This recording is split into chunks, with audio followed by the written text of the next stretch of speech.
Welcome to episode 5 of the CoinSec Podcast. The CoinSec Podcast is a podcast about cryptocurrency and blockchain technologies with a focus on securing them. In this episode, we are going to have a detailed kind of walkthrough of Verge's Wraith Protocol. Steve threw together a presentation for that. We'll also discuss the weekly news. And we've got an extra guest on tonight, which I'll introduce in just a moment. So on this episode, you've got myself, Bo Bullock. You've got Steve Borosh. What's up, Steve?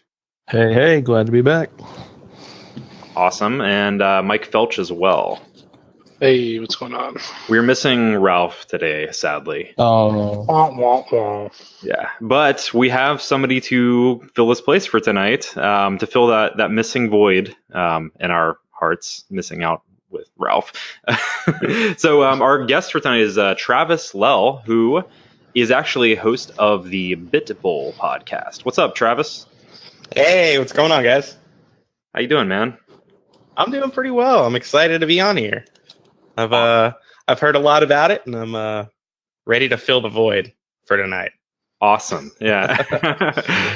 I'm sure you will do an excellent job of filling the void. So I know Travis from a while back. So he actually started a group called the CFL InfoSec over in Orlando, as a Central Florida information security group. And I joined him there, and then that eventually turned into the CitySec meetup that is now CitrusSec in Orlando, and then we spread that over to Tampa. So now we have Cigar CitySec as well. But yeah, I've known Travis from a while back, and since he does a Bitcoin podcast, I thought he'd be a great person to bring on the show. So Travis, let me ask you some questions, man. Sure, go for it. So how did you get your start in cryptocurrency? How did you get into it? Like, how did you even start with crypto? It was one of those things where, like, right when it came out, not right when it came out, I would say about a year and a half after it came out, probably late 2010, maybe early 2011. And I had been reading about it on like forums online. I don't remember where I heard about it first, but I kind of messed around with mining a little back then. And I think I successfully mined for a little bit, but obviously it had no monetary value back then. So, there was no rhyme or reason to it. So Were you just CPU mining, or did you? Yeah, I was just CPU mining back then. But I mean, that was enough power to actually get some Bitcoins. And those were obviously lost. Well, that hard drive was definitely formatted at some point or another, maybe multiple times. So, but hindsight is 2020. But later, once it started to gain a little bit of traction, it was double digits. I started to invest. I started to actually buy it up, and definitely sold off and have a lot of buyer's remorse. But things happen. Yeah. But I would say, it was like back in the early day, I wasn't an early adopter or anything like that, but early enough to I would get a little still bit out of it. consider, like, I mean, we're still in, like, I wouldn't necessarily maybe call it the early adopter stage, but it's pretty damn close. I mean, I think, like, I don't know, like the rate of people that are currently coming in, it's still a very low number compared to like the global economy when it comes to people that are interested in finance and anything related to it. I could definitely agree with you on that. Yeah. Cool. So you said you did some trading. Did you day trade? I did at first. I did do some day trading with Bitcoin at first when it was probably, I would say, within like the 300 to 600 mark. But as of recently, it's really just been more of hold, long-term hold. I've sold off a couple times just simply because I've had a benefit, like, for example, paying something off that was eventually going to, accrue interest and things like that. It just made sense to pay things off. So yeah, that's actually that's a great point. Like, there's a lot of people who just hold on to crypto just because they want to try to, like, have the biggest gains they possibly can. But in reality, like, the smartest thing to do is make it so that your life is in order and not just I guess like think of your investments as something you can't touch. I mean, if you get to a point where you can pay off stuff, that's the smart move, I think. Sure. I mean, there's no maturity date of cryptocurrency. You can sell it off whenever you want. There's no penalties to it. It's not like a 401k. So, hey, you know what? If your life benefits from it, go ahead and sell off some. That's a good point. Yeah. For sure. So that's awesome, man. So I got an InfoSec question for you. So what do you think, or what do you see as the biggest problem in terms of security for the cryptocurrency ecosystem as a whole? I would have to say, in general, legitimacy. And this might not just be security, but it does tie into it a lot, because a lot of these exchanges ask a lot of information about people who are signing up for them. When you sign up for Coinbase or you sign up for Binance, they're asking for your license. They're asking for your home address, a phone number, email address, first and last name, birth date, so on and so forth. Sample. And blood sample, exactly. Who else knows what the future is going to hold? But I think it's the fact that we don't know what is legitimate and what isn't. And it's because the market is moving and trying to mature so quickly. That's partially in part because there's that FOMO too, like there's that fear of missing out that a lot of people have. And exactly. And you know what? Like, there's a lot of forums and sites like Reddit and stuff where they're throwing out a lot of these like random coins, and people are getting kind of like hooked into these like super random coins that basically are nothing, and they're kind of getting roped into like trying to buy them. And in order to buy them, sometimes they're on some completely random website, some exchange like I've never heard of. And like to your point, right? Like the legitimacy of the exchange, like what are they actually doing in terms of security to protect your data? Right. And, besides that, there's also the whole wallet issue. People are installing wallets left and right, and who knows what these wallet apps on my cell phone do. What are they accessing? People don't read the fine print anymore. People don't try to figure that stuff out unless you're a security, IT security individual who really wants to dig into that kind of thing. So. Yeah. Right. So you would say the legitimacy of the exchanges and the wallets that people are putting on their phones is probably the biggest issues? Yeah, I would say off the top of my head, those are probably the two biggest issues that I would consider the biggest. Okay, cool. What do you have any like preferred exchanges or anything that you kind of trust? Honestly, one of the, and this is going to come off as generic, but Coinbase I do trust a lot. I know they tend to have a little bit of a higher fee, but their track record shows that they've been one of the most secure exchanges to date. And the majority of my holdings lie in Ethereum. So Coinbase fits perfectly within my investment strategy, and I haven't had any issues with them. The only issues that I have had with them is if I was trying to sell on, for example, a day where there was a really high volume, growing pains. They've been delayed. They haven't necessarily been able to release funds, when I've been wanting them to release them. But hey, that's part of an expanding market, and I don't blame them specifically for that. Right. Yeah. And, with any site, you always have that risk of the exchange itself getting hacked or, somebody stealing coins or something from the exchange. But Coinbase definitely does their due diligence. Like, I'm pretty sure they have a pretty stringent policy on storing the majority of their holdings in cold wallets as opposed to keeping a lot of it in hot wallets. That's correct. Yeah. So yeah, absolutely. I would agree too. I definitely use Coinbase. I also like for any trading to altcoins, I like Binance and Bittrex as well. Yeah, I like Binance as well, but they're down right now. They came back up last night. Yeah, they were down for about a day, and everyone thought they were hacked. Yeah, they still up? That's always the go-to. They were up earlier. I don't know about currently at this particular moment, but yeah, earlier this afternoon they were definitely up. I'm not sure if they still are right now. Oh, maybe they went back down. Interesting. Yeah, they definitely had some news though, or they were trying to, definitely explain that they were not hacked. Right. I guess I saw a ton of tweets, ton of posts from them. There was supposedly a corrupt database, and they were trying to resync their servers, which is why they had to bring them down. And I was reading earlier about when they gave the 10-hour, restore time. We're going to restore our servers back and have them up and running in 10 hours. One of their coders threw up immediately just thinking about it. So, you can imagine being that guy. Oh my gosh! I wonder if it's going to affect any of the prices right now. I mean, it'd be interesting to see if, because of trading through them is fairly significant. I wonder how it's going to affect kind of the market. Yeah, is there going to be some sort of big sell-off? Those people that freak out that don't know what hold means. Yeah.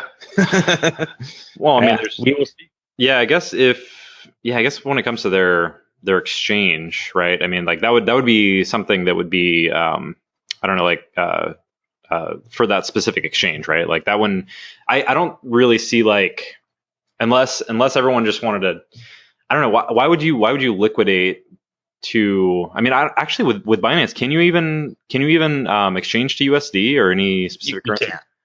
Huh? No, you can, but you can't. Right, so they would have to trade out of Binance and then exchange it to USD. Right. So, yeah, I don't know. But I'm saying, yeah, go for it. No, just gonna say I don't know how that would necessarily affect the market specifically there, unless I don't know, it just created a fear in general that made people want to get out of cryptocurrency. Yeah. Right. Well, you see that, and then Cryptopia's, the New Zealand bank that they use, put a stop date on all of their transactions. So they've been denied by their bank, and now they're looking for alternate means, and people are freaking out. So I think there's a little bit of uncertainty all over the market, a little bit. So this short climb that we have coming back right now, it looks like it's slow and uneasy. Mm-hmm. Yeah, I would agree. Okay, so go ahead. Actually, real quick to touch on that point. So the way I look at it is, this Bitcoin futures thing came out, and it was the talk of everything in cryptocurrency, and everyone just started pumping money into cryptocurrencies.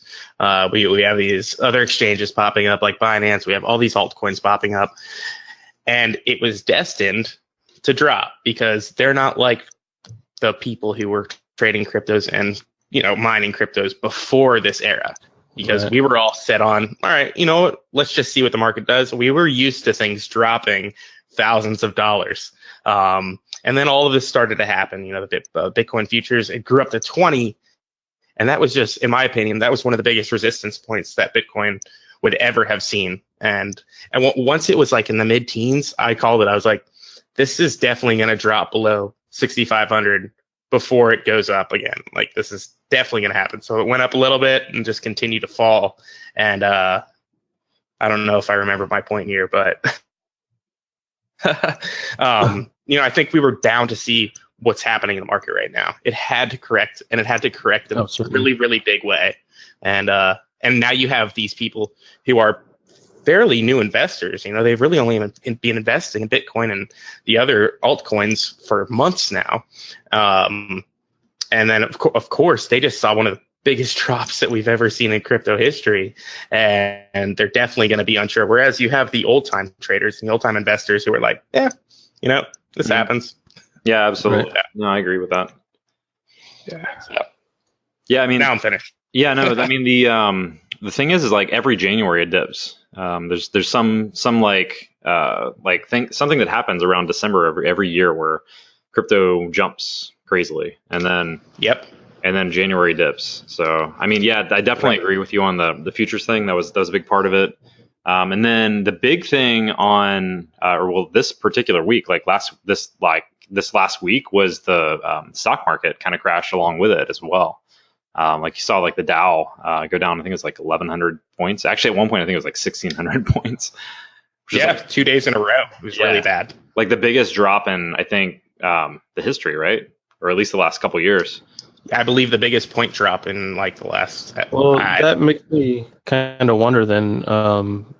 the reason for some of the drop is a lot of people come in, especially I think in this new Bitcoin market, people were coming in and setting maybe stop loss limits, and those things just keep rolling. And once they start, I think they maybe compounded each other and just kind of added to the steepness of the decline. That's a good point. That absolutely makes sense. Mm-hmm. Cool. So, so Travis, do you have any? I know you mentioned that you are a fan of Ethereum. Do you have any other current favorite coins? I'm going to be honest right now. Not really, because I'm really firmly set in the fact that Ethereum is going to take Bitcoin's place in ranking as far as valuation is concerned. I could go on and on about like the little altcoins out there and there are certain benefits, but to be 100% honest, I would say all in on Ethereum. I would say 80% invested in Ethereum. Nice. And it's just based upon the technology behind Ethereum, also the community, the development community behind Ethereum, and the fact that a lot of these altcoins out there live on the Ethereum blockchain. So without Ethereum, they would be nothing. So there's a lot of extensibility with the Ethereum blockchain as well, and I just don't see it going anywhere but up. I completely agree with what he said. I'm actually in the same boat. Yeah, I think Ethereum is where it's at. Now, that's not to say that there aren't altcoins out there that will increase in value and probably greatly increase in value. And I'm going to say, well, damn, I wish I would have invested in them, but FOMO. Have you been doing the smart contracts and all that stuff? So I haven't really messed with that personally. I've read a lot about it. I've read about a lot of things that are trying to take advantage of the smart contracts, but me personally, I haven't really vested much interest in that or really had the time to really take a stance on it. Okay. Yeah, I would agree with the Ethereum side too. As a technology, it's got so much potential, and like you mentioned, like all the ERC20 tokens are built on top of it. The thing that I kind of think there's a mental gap when it comes to Bitcoin specifically and in Ethereum, and it all comes from just the notoriety of Bitcoin. Like I don't think that Bitcoin itself will get overtaken by Ethereum specifically anytime soon. And I don't think that's a technology reason. I think that's just pure mental state of people. I completely understand where you're coming from with that too. The media. No, but I think Ethereum is an absolutely great bet. I'm not going to tell anybody to buy it, but because I'm not a financial advisor, but I would agree that the technology there is not going anywhere anytime soon. And it is the future of blockchain, really. Bitcoin has its own purpose, but Ethereum is going to open up so many other doors when it comes to the decentralized applications. Sure. All the smart contract stuff. So the way I look at it is Ethereum is to the internet as Bitcoin is to money, as Bitcoin was originally to money. So Bitcoin was to decentralize the way that funds transfer and the way that we no longer have to have a central point that controls currency or world currencies, whereas Ethereum is pretty much doing the same thing. Ethereum is decentralizing applications that would typically run on a connected network. So it's kind of the analogy I like to use. The other part that's really interesting too is, just in the world of technology and internet and applications, developers are kind of responsible for every build and test and deployment of code, whereas smart contracts kind of all go through into this one big computer that everybody has access to, everybody can execute or read.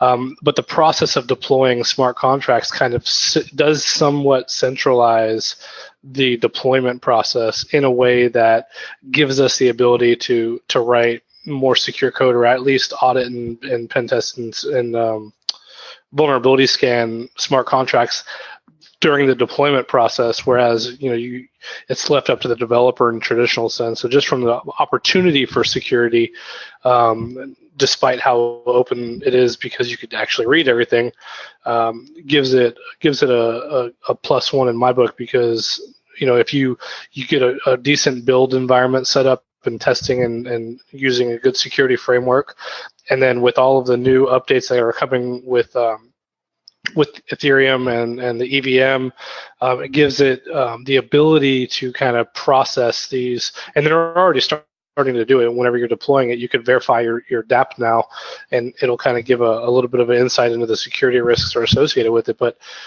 they're doing a really good job at really catching up the security from the deployment perspective, that I think shines a little bit more light in the technology sense, especially as people are starting to adopt the technology and build it into different types of applications. And now they're rolling out these oracles where you could have your smart contracts communicate outside the block, so to integrate into apps and things like that. So that is so cool. It's really mind blowing, the fact that we can vulnerability test our smart contracts now. It's just such a cool concept. It really is. It's such a cool concept. It really shows you that the technology developments that are coming with cryptocurrencies, it's something that the world has been lacking for a long time.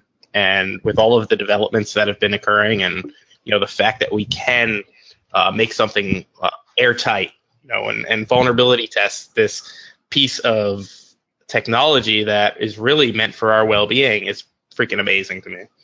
So. Yeah, and the problem is that a lot of the technologies are rapidly growing ahead of security, keeping up with it. So, we're finding newer vulnerabilities in this realm, and it's kind of the reason this whole podcast exists, really, because we're seeing this new attack surface, and we want to kind of address this stuff as information security people. Yeah, and it goes so deep too, because now you got virtual machines, and you got compilers, and you have your plain code, and you got your bytecode that's been interpreted by the virtual machine, and it's communicating outside, and you got new timing attacks, and you got all kinds of weird nuances with it, which as you break it and break it and break it until it gets more secure. But once some of the processes for obtaining new code, like right now, if you want to deliver your own new smart contract, you more than likely, what do we do when we develop tools? We go to Google, we go to Stack Overflow, we're looking for some code samples to kind of start with to give us some insight. But the problem with that is, when you do that with these smart contracts, you actually want to use code that's already on the blockchain and not code that's on GitHub somewhere, because usually those are vulnerable versions that are ages old. And because smart contracts can call other smart contracts, now you have a technology library that you can kind of just import into your smart contract when you're deploying it, which has its own problems, but it also has its own benefits. So, man, I remember when our worst problem was double spending. Yeah. Those days are long gone. All right, Travis, in one sentence or less, who do you think is Satoshi Nakamoto?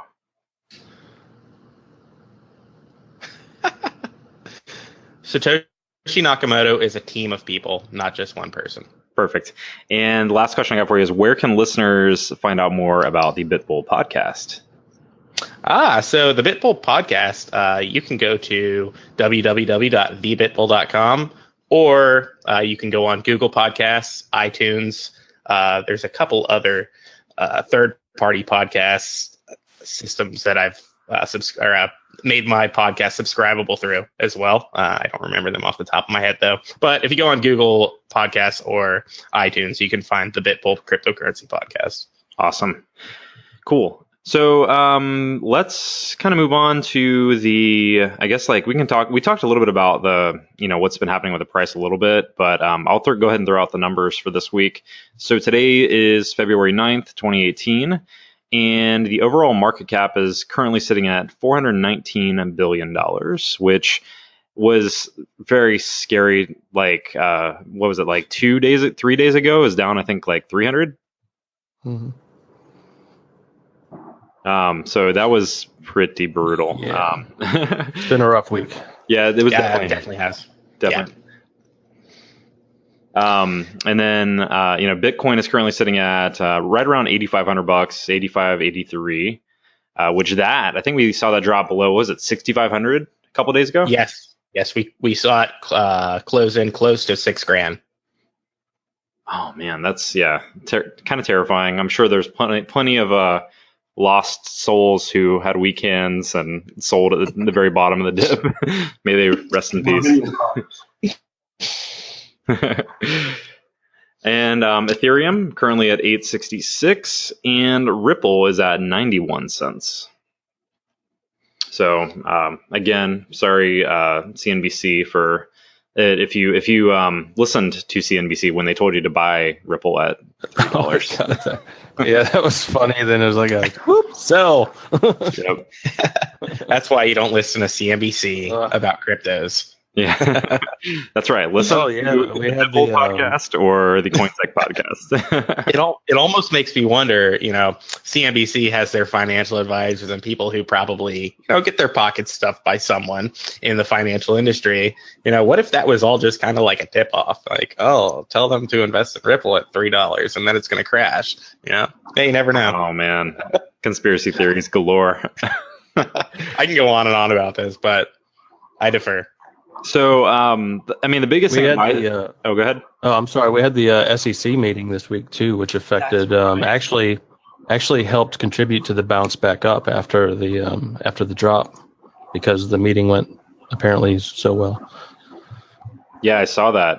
It was really interesting to see some of the folks that were kind of actually cheering for the Bitcoin side of things in the meeting. Yeah, sure. It's pretty enlightening to see, and the people up there were also talking about their kids and the future generations, and let's not overlook them, and do right by them by actually taking a look at cryptocurrencies and the underlying technologies and moving forward with them. So that was a huge stimulus to the market. Then once the heat settled about what was going to happen during that, everybody was waiting for the big hammer to come down. Mm-hmm. Right. That came right at the perfect time. Right, because that was like the day after the dip.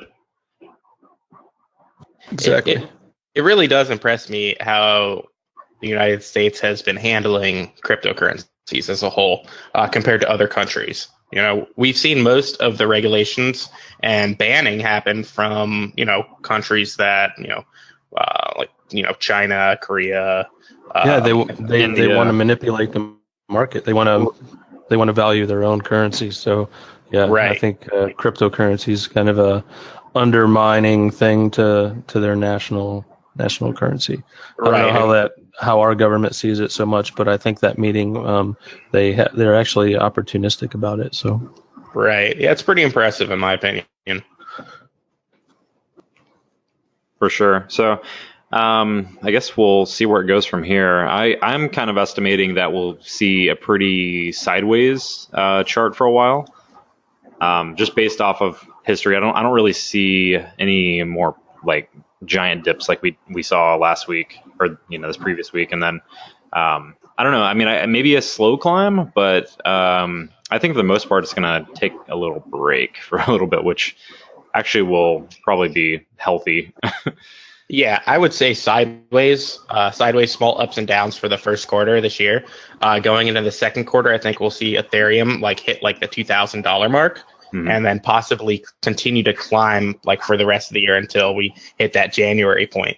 Bitcoin, I could see, Bitcoin's kind of like my, it's kind of like my wild card right now. It's hard to tell what it's going to do. I anticipate that it will increase kind of side by side with Ethereum until after the second quarter. And then I just feel like Ethereum is going to have that period of catching on to people who didn't necessarily know about it previously. I think investors are starting to, a lot of investors are starting to educate themselves on the pros and cons of the cryptos out there. And once we have that stable market where we have a lot of these altcoins that are kind of taking up people's time and their attention. Once those fail, we're going to come back to a collection of coins that are still very promising. And I think at that point, a lot more people who were initially all about Bitcoin are going to turn their heads to Ethereum. So. Yeah, for sure. I mean, again, though, like, the biggest problem, I think, is like the spendability of Bitcoin. And I mean, honestly, Ethereum is like almost a better payment option anyway, which is, just a mental thing, Yeah, and I think that's where we're going to have these like zero fee promising alts catch on. Whereas like I think that the Bitcoin, Ethereum, even Litecoin, they're not necessarily currencies. They're more so commodities. They're the cash cows. They're the investments. Whereas you have some of these smaller altcoins that offer very, very low transaction fees. That I think those are going to be the ones that are more favorably looked at as currency. Gotcha. Alrighty. Well, let's go ahead and move on to a section where Steve is going to talk about Verge. So, Steve, learn us something new. All right. So we're just talking about dirty altcoins, right? And how they're all going to fail. So let's see what this one's going to do. And I totally agree. I think it's a crapshoot on which currencies are going to survive and which ones are going to become mainstream. So I just think people need to do their due diligence and research. So that's what we're kind of trying to do here and bring out some information about some of these coins. And Steve, tonight we're going to do a quick question. Yeah. Isn't Verge just like a fork off Dogecoin? Yes. Okay. No. It's dark Dogecoin. Yes, you get your information from Reddit, I see. Continue. Yeah. So. Yeah, I think it was originally called Dark Dogecoin, actually. Yeah. If I'm not mistaken. So Verge comes out and basically says that they're the most privacy-focused cryptocurrency. So now they don't say anonymous-focused cryptocurrency or anything like that, although they do strive to provide you with as much anonymity on the blockchain as well as on the internet as possible. So they do some pretty cool stuff with their wallets and the coins. And we'll talk about that here. So Verge is 100% proof of work coin. It also uses multi-algorithm mining support. So you can do Scrypt, X17, Lyra, Gross, Blake. So it gives the coin some flexibility for the mining community. And I like that. There's others out there that do it as well. And then we start getting into what makes it secure and what makes it, really good on the privacy front. Verge wallets feature Tor, I2P, and SSL. So the Invisible Internet Project is also integrated into the wallets. And once you download your wallet and run it, your IP is as obfuscated as the Tor network allows it to be. And that's all I'll say about that. So as much as you believe in the Tor network as obfuscation and anonymity, being anonymous on the network, that's up to you. That's up for debate, I believe, but it does provide you with some sense, yes, of security and anonymity. So better than just opening up your wallet and you're connected to a coffee shop, wireless internet, and some of your metadata starts leaking out. This wallet won't do that because everything gets funneled through Tor and is also SSL encrypted before it goes through there as well. So I think they're taking some steps in the right direction for that, and I think it's really interesting to see where that's going to take us and how people will adopt it, because we tried to sync up a couple wallets before the show, and it's been a little bit of a pain, right, Bo? Yeah. I started. I downloaded the Verge wallet yesterday, and it's sitting at, I think, about like 55% done downloading the blockchain. Yeah, so you can imagine downloading the blockchain over all the encryption and Tor and all that is going to take some time. So their mobile wallet doesn't have that problem. I did manage to send myself some Verge from the Tor or from the Tor enabled cold wallet to the Android wallet, and it only took about 6 hours to get to my wallet. Because I think of this syncing and being over Tor. Now, I wanted to actually test sending it from like my wallet to Bo's wallet, and hopefully it was supposed to be pretty much instantaneous transactions. But unfortunately, because of the syncing issues, we weren't good to do that tonight. So maybe we'll provide some information on how that goes later. So maybe what a else? blog post. What else? Yeah, I definitely do want to do a blog post, and actually, I kind of wrote this up to end up being a blog post. So Sweet. Soon enough. So let's get to some of the meat of this. The Wraith Protocol. There's been a lot of hype around Verge currency. I think it's a pretty small community from what I've seen around the Verge community, but it's definitely growing.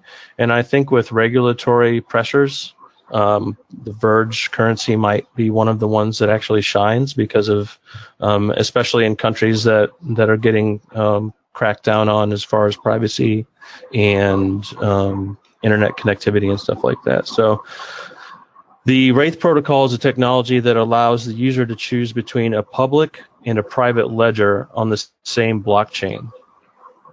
So I think that's really cool technology to introduce. Whether or not it goes anywhere with this specific coin, I don't know, but I just think that technology is the coolest part to me, is the fact that you can swap out public and private transactions on the fly. And how they do that is via stealth addressing. So you create a one-time receive-only address, and that is a 95-character string. It consists of a public view key and a public send key.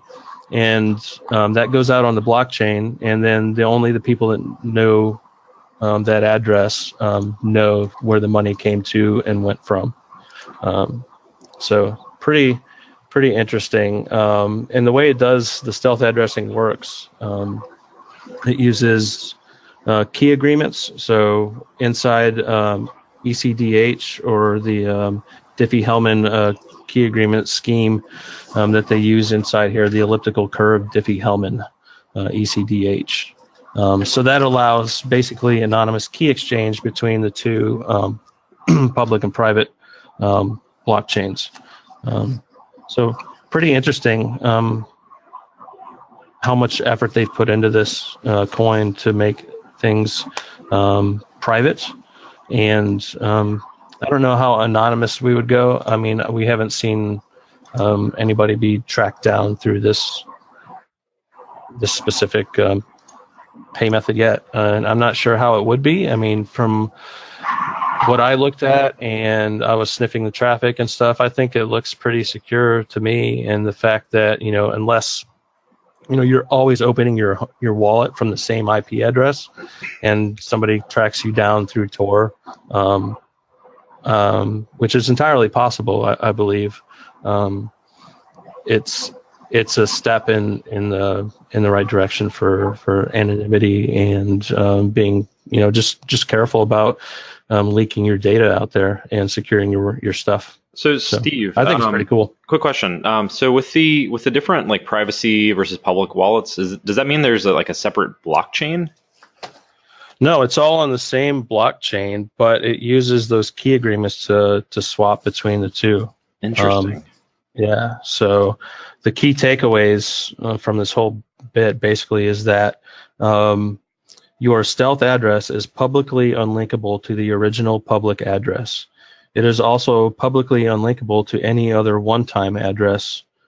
Only the recipient can link all of their payments together, and only the recipient can derive the secret key associated with the one-time address. So to me, it sounds like while those transactions are probably traceable or trackable. Like you could say, oh, well, this money went from this address to that address. The only persons or people on the blockchain that know that address is the creator and the person who is receiving it. Interesting. So if you were trying to like launder money or something, you could just send it to your own private address. That's what it sounds like. And no one would know. Yeah. Interesting. Right. And unless of course you have two wallets coming behind the same IP address, and even though they go out through Tor, I don't know if some spook magic out there happens on the border between two countries. I don't know, somewhere. I'm sure we don't sniff traffic or anything, but who knows? Who knows? It could happen. But if you control the input. Yeah, if you control the input node and the exit node, it might be, and you had a lot of them, it might be easier. Right, exactly. Yeah, I think we saw that a couple of years ago too, where somebody spun up like thousands of Tor exit nodes to prove that they could control a majority of the traffic. It's pretty interesting. So, yeah, I mean, it's only as secure as Tor, I guess, allows it to be, but the wallet itself seems to provide a lot of anonymity through the stealth addressing and everything. So. Pretty cool tech. It's such a cool concept because it's like one single blockchain, but you have a public ledger to it and a private ledger to it, but it all runs on Tor.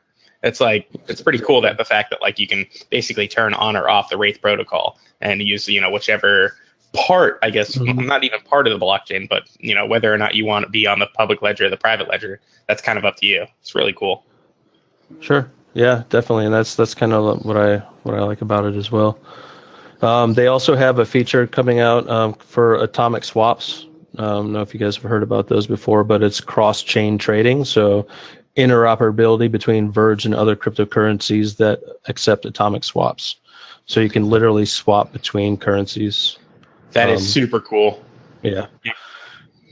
That is very cool. That's like there's a wallet that implements that right now. I can't remember what it is.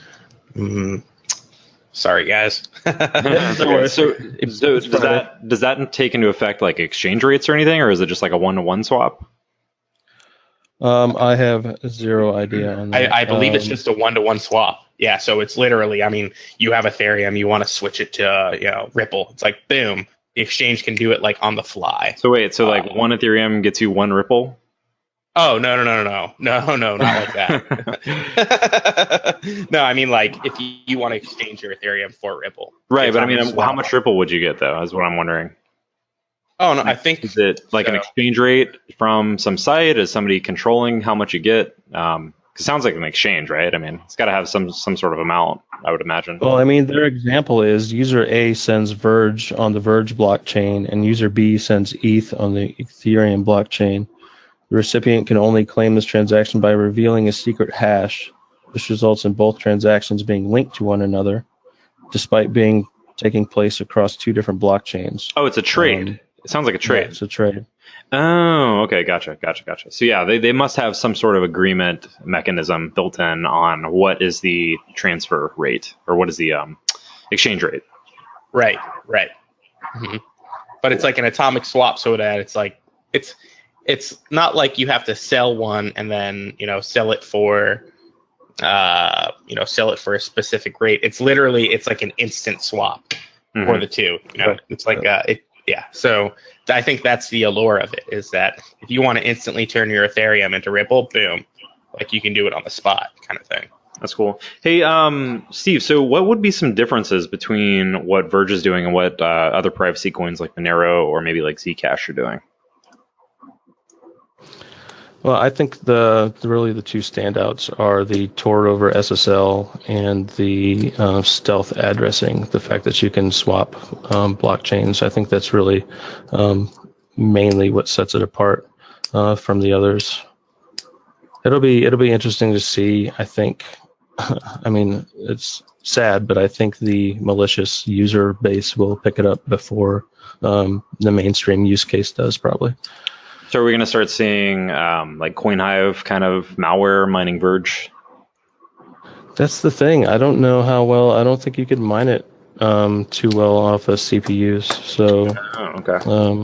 Yeah. So people are going to just continue mining Monero and then trading to Verge potentially. Maybe ransomware. Yeah. That actually would probably be a good example because buy this amount of Verge and send it to this stealth address. Yeah. Right. Using a stealth address. yeah, using a stealth address. Sure. Yeah. Interesting. Yeah, that's definitely something to look at. I know it's listed on Binance at least, so I know you can go buy Verge there, or sell. But definitely interesting to check out. I'm interested to see actually like the packet capture side of it myself, because I'm curious, like what you were saying you did with the just capturing traffic as you sent and received. Yeah, and I was using Procmon to watch all the stuff. So it was doing what it says it does. So as far as I could see in my 15 minutes of analyzing. Awesome. Cool. That is very cool. Cool. So is that I guess that's it for the Verge section? Yeah. If you want to check out Verge, go to vergecurrency.com. And you can actually check out the blockchain on vergechain.org. They've got a cool, who's the richest and stuff like that. But of course, you can only see who's the richest on the public blockchain. You can't see the private richest. So pretty cool stuff. Very cool. Yeah. Thanks so much for that, Steve. You got it. Cool. So we've got some time for the weekly security news. If you guys want to go through a couple of these stories from this week. Yeah, for sure. Cool. All right. So the first one is actually a really interesting one. So there was an article basically talking about how it's possible to predict random numbers in Ethereum smart contracts, and some of them, right? Like in the way they implement it.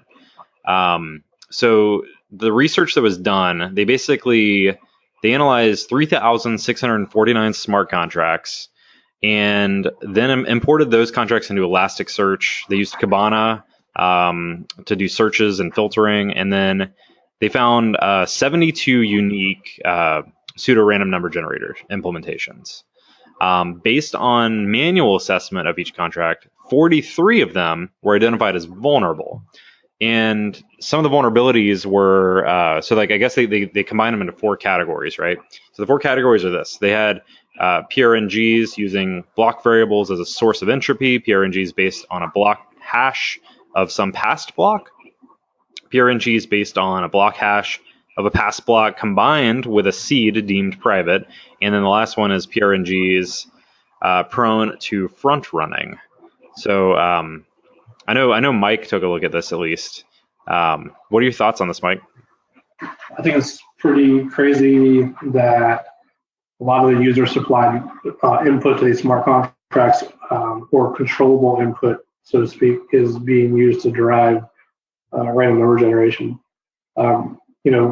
It's crazy. One of the things that the post didn't talk about that I picked up on was one of them was talking about the block timestamp. When that block is being mined.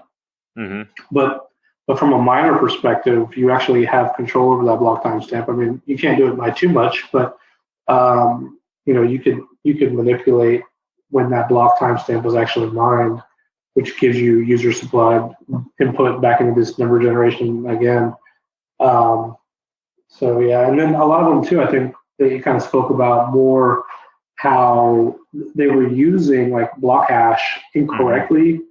So, I don't know. I think it's a really interesting article, and then they produced a pretty good recommendation on, what's a better way to do it. Mm-hmm. But overall, it's a great read. Yeah, and I know there were. It's really tough to find obviously like a true random number generator is like extremely difficult to implement, correct? Right. Yeah. So this actually reminded me of something I saw a couple weeks back from Zcash. So Zcash actually, they had I guess like they do a ceremony where they implement random number generation into Zcash protocol. And one of the things they did is they actually got a radioactive piece of cloth from Chernobyl, and then they used a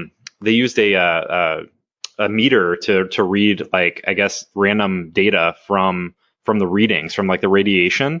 And apparently I actually looked it up. I mean, I guess that's a real thing that people do. Like they use radiation to generate random numbers. That's crazy. I saw another company uses lava lamps to generate their random numbers. It's a backup system to the real random number generator, but yeah, it's completely random because of all that is crazy. The other funny thing is they from like the paranoia kind of level, they actually did that whole ceremony in a plane like 30,000 feet above the ground. Because I guess what's that? Oh, go ahead. No, just I guess like that makes them less prone to hacking or something while they're generating random numbers. Wow. Yeah, you're right. It was Cloudflare. Yeah, so yeah, it's just a lava lamp helps keep the internet secure on YouTube. If you want to check that out, it's pretty interesting. I have a 120 sided dice that I use. Oh, nice. Nice. All right, so the next article was basically a story about how there's a new mining malware that's spreading from Android devices to each other. And the way that it was spreading was over the ADB debug interface, which is normally on port 5555, which I'm pretty sure that's not a default thing that's just open, right? Like you have to open up the debug interface, correct? Yeah, pretty sure there's some rooting involved there. Right. No, actually, you can enable debugging on Android devices without root. And the other thing that's interesting too is I think it is I want to say Samsung. There's some Samsung phones where you could actually enable ADB without having to have access to the operating system itself. So there's some resistance in the cabling that if you have the right resistance, I actually have a cable right here. But you plug it in and it can actually interesting. Do what it needs to do. So. Wow, that's interesting. Yeah. That is extremely interesting. I know in the article they at least specified that the malware wasn't able to like remotely enable it. So it wasn't like an RCE where they're enabling like the debug port or whatever. They're basically just like worming from device to device that already had it open. And apparently in 24 hours they got like 7,000 devices. Mainly in China and South Korea. Wow. So what were they using to actually mine on? Was it custom code? I would imagine because like they say like a lot of the devices were actually like smartphones and TV set-top boxes. So like like your Kodi box in the room might have got hacked or something. No mining. Java, 88 billion devices. Yeah, that's right. So, anyways, just more mining malware. This is like I think every week now we've got more mining malware. This next story is more mining malware. Yeah, they call it cryptojacking now. I see. Cryptojacking. Yeah, that's the term, right? Yeah, just came across that. Somebody coined it. I don't know. Yeah, it was only a matter of time. That's right. I still like the vulnerability that Mike coined last week. the schizophrenic functions. Awesome. So this next one, basically there were two stories. I kind of combined them together because it's just becoming like a ton of different crypto mining malwares hacking or getting into more and more companies these days. So these two, one was a water utility company in Europe which had like SCADA systems, and the other was a hospital in Tennessee. And like you guys said, they've coined this new term cryptojacking now. So basically that's if you get hacked and your system start mining malware, it's you've been cryptojacked. Go ahead. Let's talk about that water utility one for a second. For sure. Okay, A, it was on a Windows XP machine. Upgrade. Mm-hmm. B, it was connected to SCADA devices, and the guy was browsing the internet. Oh, dear God. Oh, my gosh. I mean, we want to talk about security. Let's start at user level awareness in, industrial complexes. Seriously. Yeah, I think in the article they also said like that system, like it was like 3 weeks before they even were detected. Yeah. And that makes me wonder, like, does it say how they were detected? No, they in the article they walk through a little bit of like talking about it, but they were mainly pointing out that more detections need to be put in place. Which actually that's a great thing we should probably talk about. I mean, that's what I was trying to lead into. Is like, what do we tell people to look for? Yeah, I mean that's a great question. Nagios dashboards. Look for those stratum connections, but what about the SSLs? Do you have to start going and blacklisting all of the mining sites and stuff like that and creating alerts for them? Man, so I would actually be interested to like, could you maybe like do like SSL decryption on the stratum connection, and then take a look at like, why not. And then take a look at like kind of what is actually happening from like the mining sense. Like obviously it's getting blocks, so there's something there to grab or probably at least identify from a fingerprinting level, I would imagine. Mm-hmm. Sure. Keep your lists of IOCs updated as well. I know there's a lot of U.S. CERT, like Department of Homeland Security updates that happen all the time with these kind of occurrences. So, And then for the hospital, they ended up having to actually alert like 24,000 patients because the system that got compromised was an EMR system, electronic medical records. So, I mean, while it was basically just mining crypto, it still was like a patient health system. So they ended up having to like doubly kind of like do a response there, instead of it just being like a random workstation. Yeah, that sucks. I'd hate to be on that IR team. Seriously. It says that the unauthorized software was installed to generate digital currency, more commonly known as cryptocurrency. They received a security incident report from their EMR vendor, indicating that unauthorized software had been installed on the server. So yeah, they got contacted by the actual EMR vendor. So it makes me wonder how they, I guess, it almost makes me wonder like an admin installed it or something. Well, that actually leads into the next story pretty well. So the next one, there's actually one that came out today where a Russian computer scientist or engineer actually tried to install a Bitcoin miner on one of Russia's like biggest supercomputers. So I saw that. Yeah, engineers at the All Russian Research Institute of Experimental Physics, basically the Russian Nuclear Center, decided that they wanted to see if they could use this 1 petaflop capable supercomputer to actually mine Bitcoins with it. And so that system was supposed to like never be connected to the internet. So one of the guys there actually connected to the internet, and that generated alerts, and then he got arrested. I just see like flashbacks to the movie War Games. Right. Yeah, like this computer is tied to like their nuclear arsenal, and then it just starts launching stuff. All because some dude wanted to go mine Bitcoin on it. Oops. And like with Russia's state on cryptocurrency, they are really not in favor of crypto at all. So it's no wonder.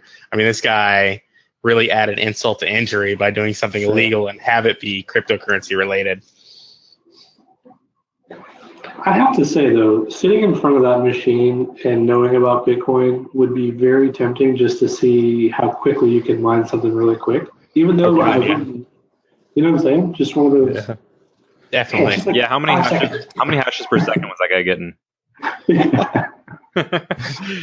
Like, is it ASIC level or I think that's exactly what he was asking when he was trying to install it. It was just a research experiment, I swear.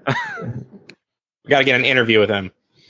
Oh man, that'd actually be pretty epic. That'd be awesome. Next week on the Bitbull. Just kidding. Yeah, right. That guy's long gone. Oh yeah. Unless he was mining like Verge or something, right? Then there's no trace of it, right? Yeah, except I'm sure there's video cameras of him walking up to the computer and installing stuff. Cool. All right. So the last story I got here is basically Ledger wallet. So if you're familiar with Ledger, that's one of the hardware devices. They had a researcher report something to them that basically the client, the software piece that's used to connect to the hardware wallet on the desktop, had a vulnerability wherein a user that attempts to generate an address to receive Bitcoins to their Ledger wallet, that if that computer was potentially infected, the malware could actually replace some of the code that's responsible for generating the address, which could potentially cause all future deposits to be sent to the attacker. And Ledger's come out and said, like, this isn't just a Ledger problem. This is every hardware wallet's going to have this problem because you have to connect it to a computer of some sort. And really the thing there was that you have to kind of confirm the address on your device itself as well, and not just completely blindly trust what you're seeing on the screen. Mm-hmm. If you have computer access, if you shelled that computer already, you could do DLL hooking, you could hook functions and return different addresses even after verification. It seems like that this type of problem it's a computer problem. It's not necessarily a hardware problem. Mm-hmm. That's true. Yeah. And, it makes me wonder, like, so what is the next evolution of hardware wallets? Like, are we going to see like a device like a cell phone where it's literally like connected to a network specifically and VPN somewhere to connect to all the wallet protocols or something, Like, I'm just curious where you're going to see it go. Yeah, or some small piece of hardware that resembles a wallet, that you just carry around with you, and it has literally a multi-function, multi-crypto ability to connect you to different ledgers and exchange cryptos with other wallets, as well as in the world with payment systems. It's pretty interesting. It'll be biohacking before you know it. Oh man, yeah. Like the blockchain's going to get downloaded to your DNA. Carry it around with you everywhere. And anytime you want to, you guys are glowing. Anytime you want to go trade, on Binance or something, you have to do a blood sample. Or other bodily fluids. Oh gosh. And then it not only stores your cryptocurrency, it actually verifies your authentication too. Oh boy. Oh man, getting off track. I got one more thing to talk about real quick. Did you guys see all those Twitter accounts that are trying to spoof people now and try to basically scam people out of coins? Yes, I got it up on my screen right now. I've been checking the addresses because people are actually sending money to these scams. And so I was just testing to see how much people have been making off scams. Yeah, so to give some of the listeners kind of an idea what's happening, we're seeing big name accounts like Elon Musk, right? We're seeing people basically create typo squatting type of accounts based off the same name, and they'll create Elon Musk with two L's or maybe a zero in first name or something. They'll grab his profile picture and then they'll respond to a tweet that he has tweeted and say something like, yeah, I'm feeling really generous today, and I'm giving away 200 ETH. And if you send me 0.2 ETH, I'll send you 2 back. And then they post an address there. And if you just look at the chain of tweets or whatever, it looks like basically he's saying that, because it looks like his picture, looks like he's just replying to himself. And like Mike said, a bunch of people are actually sending money to these people. Yeah, that's the unfortunate part of this industry right now. Well, I guess this market right now is that, man, it's so rampant now. It's all the fraudulent sites and exchanges and accounts and that's, I think that's part of. Still, you want to compare it to banking industry? How many times has my bank account been allegedly hacked or credit card stolen or whatever? Very true. And I think it's just growing pains. We all want deregulation. We all want this to not be regulated. However, there's got to be I've got a little inkling towards regulation. I think it's healthy. Yeah, absolutely. I think it's healthy. I think it's not going to be the same, I guess, the same degree of regulation as we see with like, fiat currency, where we have, federal exchange, Federal Reserve that can say, the USD is now valued at this. But I think we're definitely we're primed for regulation at some point or another. Cool. Well, that is all I got for stories this week. So I think it's been a pretty great episode. Travis, thanks so much for joining us for this episode, man. Oh yeah, it was awesome. Yeah, thanks, Travis. We'll have to have Thanks you for on having again. me. Yeah. Yeah. Oh, whenever you want, man. Just text me that afternoon like you did today. I'll be on. You can be our go-to pinch hitter for Ralph. I will fill in for anyone. Awesome, man. Sweet. Well, keep an eye on the Bitbull. Definitely go check out Travis's podcast, and then subscribe to it. Subscribe to our podcast as well while you're at it. So we are, on iTunes and stuff like he mentioned for his show. And then we are at CoinSec Podcast on Twitter. And we'll get the show notes up from this episode and throw some links out there. And look for that blog post from Steve on Verge. It's going to be epic. Quick question. Black Hills podcast. What was that? Quick. Oh, sorry. So also, we just did the webcast for Black Hills on That is correct. security issues. Yes. We actually just did a pretty awesome webcast where Mike and I threw together kind of a presentation about like what is cryptocurrency in general and what are some of the security issues that are kind of emerging, and just kind of walked through a bunch of like the common things that we're seeing kind of translate over from like the InfoSec world that we already know to newer stuff that we're finding that's more blockchain related. So definitely go check that out. It's on the Black Hills blog. And Travis, what were we going to say? I was going to say real quick, do you guys ever take like suggestions for show topics? Absolutely. Yep. So how could I, being a listener or, someone who's interested in hearing what you have to say about a topic, what's the best way to contact you guys about that? That's a great question. Thanks for that question. That's awesome. So we can actually be emailed at info@coinsecpodcast.com, or if anyone's on Twitter, they can feel free to tweet at us there. And I think those are probably the two primary ways I would say to get in touch with us for sure. Cool. I would say most people have either email or Twitter. So sounds good. Awesome. Well, thanks again, guys, and we will see you next week. Cool. All right. See ya.